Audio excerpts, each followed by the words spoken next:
ఆకాశవాణి ప్రాంతీయ వార్తలు చదువుతున్నది కల్పన మదిర. ముఖ్యాంశాలు: పాకిస్తాన్ జాతీయులను గుర్తించి వారిని వెనక్కి పంపించే ఏర్పాట్లు చేయాలని కేంద్ర హోంశాఖ మంత్రి అమిత్ షా అన్ని రాష్ట్రాల ముఖ్యమంత్రులను కోరారు. వచ్చే నెల 2వ తేదీన జరగనున్న ఆంధ్రప్రదేశ్ రాజధాని అమరావతి పునఃప్రారంభ పనులకు ప్రధానమంత్రి నరేంద్ర మోదీని ముఖ్యమంత్రి నారా చంద్రబాబు నాయుడు ఆహ్వానించారు. 140 కోట్ల మంది భారతీయులు ఏకమై ఉగ్రవాదంపై పోరాడాలని తెలంగాణ ముఖ్యమంత్రి రేవంత్ రెడ్డి పిలుపునిచ్చారు. ప్రధానమంత్రి ముఖ్యమంత్రి సారథ్యంలో పిఠాపురం నియోజకవర్గం అభివృద్ది పథంలో కొనసాగుతోందని ఆంధ్రప్రదేశ్ ఉప ముఖ్యమంత్రి పవన్ కళ్యాణ్ తెలిపారు. ఆంధ్రప్రదేశ్లో మత్స్యకారులకు చేయూత కార్యక్రమాన్ని ముఖ్యమంత్రి చంద్రబాబు నాయుడు ఈరోజు శ్రీకాకుళం జిల్లా ఎచ్చెర్ల మండలం బుడగట్లపాలెంలో ప్రారంభిస్తారు. వార్తల వివరాలు: పాకిస్తాన్ జాతీయులను గుర్తించి వారిని వెనక్కి పంపించే ఏర్పాట్లు చేయాలని కేంద్ర హోంశాఖ మంత్రి అమిత్ షా అన్ని రాష్ట్రాలను కోరారు. ఆయా రాష్ట్రాల ముఖ్యమంత్రులతో ఆయన నిన్న మాట్లాడారు. తొలుత స్థానికంగా ఉంటున్న పాకిస్తానీలను గుర్తించి ఆ సమాచారం కేంద్ర ప్రభుత్వానికి పంపించాలని కోరారు. అప్పుడే వారి వీసాల రద్దుకు అవకాశం ఉంటుందని స్పష్టం చేశారు. సార్క్ వీసా పొడిగింపు పథకం కింద భారత్లో ఉన్న ఎవరైనా సరే 48 గంటల్లో దేశాన్ని వీడాలని కేంద్ర ప్రభుత్వం ఆదేశాలు జారీ చేసింది. వైద్య సంబంధిత వీసాలు పొందిన వారికి మాత్రం ఈ నెల 29వ తేదీ వరకు అవకాశం కల్పించారు. పహల్గాం ఉగ్రదాడిపై కేంద్ర ప్రభుత్వం ఏ నిర్ణయం తీసుకున్నా ఆంధ్రప్రదేశ్ మద్దతు ఇస్తుందని ముఖ్యమంత్రి నారా చంద్రబాబు నాయుడు స్పష్టం చేశారు. ప్రధానమంత్రి నరేంద్ర మోదీతో నిన్న ఆయన ఢిల్లీలో సమావేశమయ్యారు. వచ్చే నెల 2వ తేదీ అమరావతి పునఃప్రారంభ పనులకు ప్రధానమంత్రిని చంద్రబాబు నాయుడు ఆహ్వానించారు. ప్రపంచస్థాయి రాజధాని నిర్మించేందుకు ప్రధానమంత్రి దూరదృష్టితో కూడిన సూచనలు చేశారని, వాటిని అమలు చేస్తామని ముఖ్యమంత్రి వెల్లడించారు. అమరావతి మరోసారి ప్రారంభం కాబోతోందని, ప్రజా రాజధాని నిర్మాణం కొనసాగుతుందని తెలిపారు. 140 కోట్ల మంది భారతీయులు ఏకమై ఉగ్రవాదంపై పోరాడాలని తెలంగాణ ముఖ్యమంత్రి రేవంత్ రెడ్డి పిలుపునిచ్చారు. భారత్లోకి చొచ్చుకుని పాకిస్తాన్ ఉగ్రవాదులు దాడి చేయడం హేయమైన చర్యగా ఆయన అభివర్ణించారు. జమ్మూ కాశ్మీర్లోని పహల్గాం ఉగ్రదాడిని నిరసిస్తూ హైదరాబాద్లో నిన్న రాత్రి కొవ్వొత్తుల ర్యాలీ నిర్వహించారు. పీపుల్స్ ప్లాజా నుంచి ఇందిరాగాంధీ విగ్రహం వరకు చేపట్టిన ఈ కార్యక్రమంలో రేవంత్ రెడ్డి సహా పలువురు మంత్రులు, టీపీసీసీ అధ్యక్షులు మహేష్ కుమార్, ఎంఐఎం అధినేత అసదుద్దీన్ ఓవైసీ, భారత సమితికి వచ్చిన విదేశీ ప్రతినిధులు పాల్గొన్నారు. భారీ సంఖ్యలో నగరవాసులు పాల్గొని పహల్గాం మృతులకు సంతాపం తెలిపారు. ప్రధానమంత్రి నరేంద్ర మోదీ, ముఖ్యమంత్రి చంద్రబాబు నాయుడు సారథ్యంలో పిఠాపురం నియోజకవర్గం అభివృద్ది పథంలో కొనసాగుతోందని ఆంధ్రప్రదేశ్ ఉప ముఖ్యమంత్రి పవన్ కళ్యాణ్ తెలిపారు. కాకినాడ జిల్లా పిఠాపురం నియోజకవర్గంలో 100 కోట్ల రూపాయల విలువైన అభివృద్ది పనులకు నిన్న ఆయన శంకుస్థాపనలు చేశారు. ఈ సందర్భంగా ఉప ముఖ్యమంత్రి మాట్లాడుతూ ఎన్నికల్లో ఇచ్చిన ప్రతి హామీని అమలు చేసే దిశగా పనిచేస్తున్నామని చెప్పారు.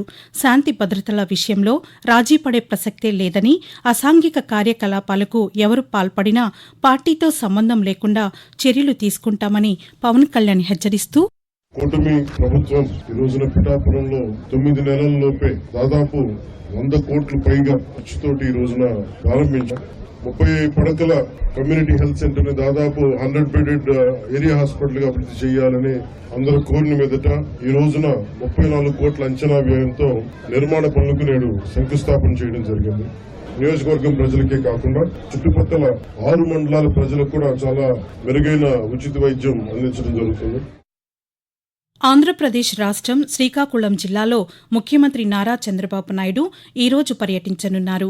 ఈ సందర్భంగా ఎచ్చెర్ల మండలం బుడగట్లపాలెంలో మత్స్యకారులకు చేయూత కార్యక్రమాన్ని ఆయన ప్రారంభిస్తారు.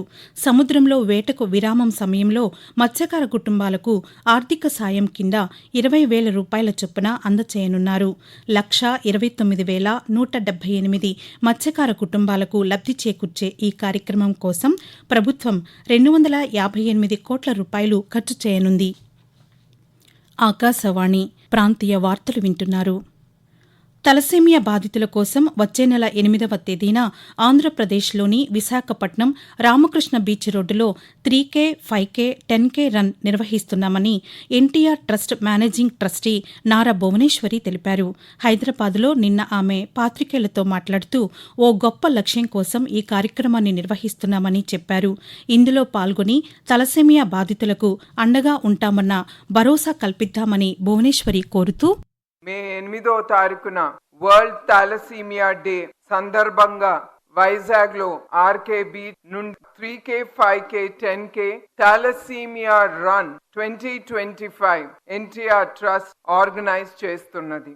ఇది కేవలం ఒక రన్ మాత్రమే కాదు, ఇది ఒక కాజ్ కోసం మనం అందరం కలిసి చెయ్యి కలిపి అందరం ఉన్నాము అని థాలసీమియాతో బాధపడుతున్న బాధితులకు ఒక ట్రస్ట్ అనేది వాళ్ళకి ఇద్దాం. తెలంగాణ ప్రభుత్వం ఆధ్వర్యంలో హైదరాబాద్లో భారత్ సమిట్ నిన్న ఘనంగా ప్రారంభమైంది. పెట్టుబడులు, న్యాయం, అహింస, ప్రపంచ శాంతి లక్ష్యంగా దీన్ని నిర్వహిస్తున్నారు. వివిధ దేశాల నుంచి తరలివచ్చిన ప్రతినిధులకు తెలంగాణ సంస్కృతి ప్రతిబింబించేలా కళాకారులు, పలువురు కాంగ్రెస్ నేతలు స్వాగతం పలికారు. కాగా తెలంగాణలో జరుగుతున్న అభివృద్ధిని, సంక్షేమాన్ని భారత్ సమిట్ వేదికగా ప్రపంచానికి చాటి చెప్పామని ఉప ముఖ్యమంత్రి బట్టి విక్రమార్క తెలిపారు. హైదరాబాద్లో నిన్న ఆయన పాతికేయులతో మాట్లాడుతూ ఈ సదస్సు ద్వారా తెలంగాణకు పెట్టుబడులు ఆహ్వానించామని చెప్పారు. రాష్ట్రంలో ఉన్న పాకిస్తాన్ పౌరులు తక్షణమే తమ దేశానికి వెళ్లిపోవాలని Andhra Pradesh police director general Harish Kumar Gupta ఆదేశాలు జారీ చేశారు. పాకిస్తానీయులకు వీసాలను కేంద్ర ప్రభుత్వం నిలిపివేసిందని, ఇప్పటికే వీసాలు పొందిన వారికి రేపటి వరకు గడువు ఉందని పేర్కొన్నారు. మెడికల్ వీసాలపై వచ్చిన వారికి ఈ నెల 29వ తేదీ వరకు అనుమతి ఉందన్న డీసీపీ ఈ నెల 30 వరకే వాఘా సరిహద్దు తెరచి ఉంటుందని చెప్పారు. అప్పటిలోగా రాష్ట్రంలో ఉన్న పాకిస్తాన్ పౌరులు వాఘా సరిహద్దు దాటాలని, లేదంటే చట్టపరంగా చర్యలు తీసుకుంటామని హెచ్చరించారు. మరోవైపు తెలంగాణలో ఉన్న పాకిస్తాన్ పౌరులు వెంటనే దేశం విడిచి వెళ్లిపోవాలని ఆ రాష్ట్ర పోలీస్ డైరెక్టర్ జనరల్ జితేందర్ ఆదేశాలు జారీ చేశారు. రాష్ట్రంలో 250 మంది పాకిస్తానీలు ఉన్నారని పోలీసులు గుర్తించారు.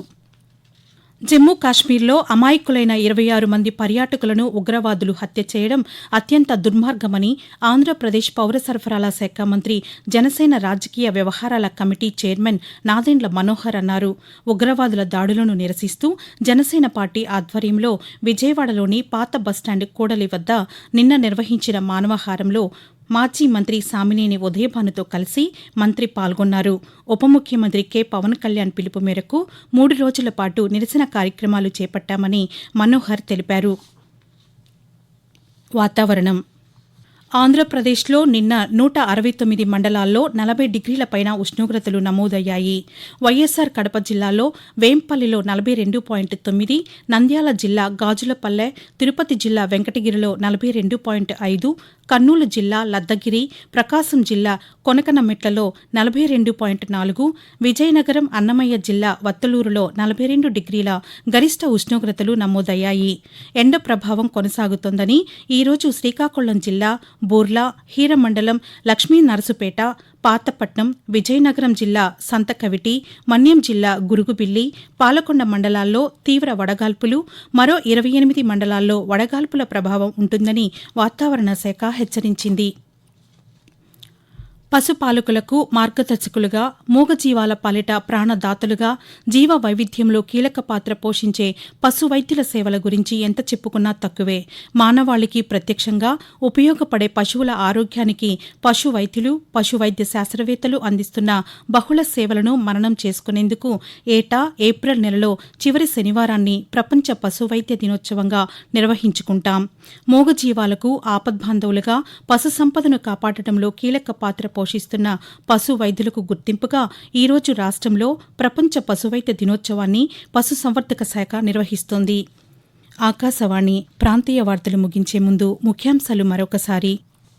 పాకిస్తాన్ జాతీయులను గుర్తించి వారిని వెనక్కి పంపించే ఏర్పాట్లు చేయాలని కేంద్ర హోంశాఖ మంత్రి అమిత్ షా అన్ని రాష్ట్రాల ముఖ్యమంత్రులను కోరారు. వచ్చే నెల 2వ తేదీన జరగనున్న ఆంధ్రప్రదేశ్ రాజధాని అమరావతి పునఃప్రారంభ పనులకు ప్రధానమంత్రి నరేంద్ర మోదీని ముఖ్యమంత్రి నారా చంద్రబాబు నాయుడు ఆహ్వానించారు. ఆకాశవాణి ప్రాంతీయ వార్తలు ఇంతటితో సమాప్తం. తిరిగి 7 గంటల 5 నిమిషాలకు జాతీయ వార్తలు వింటారు.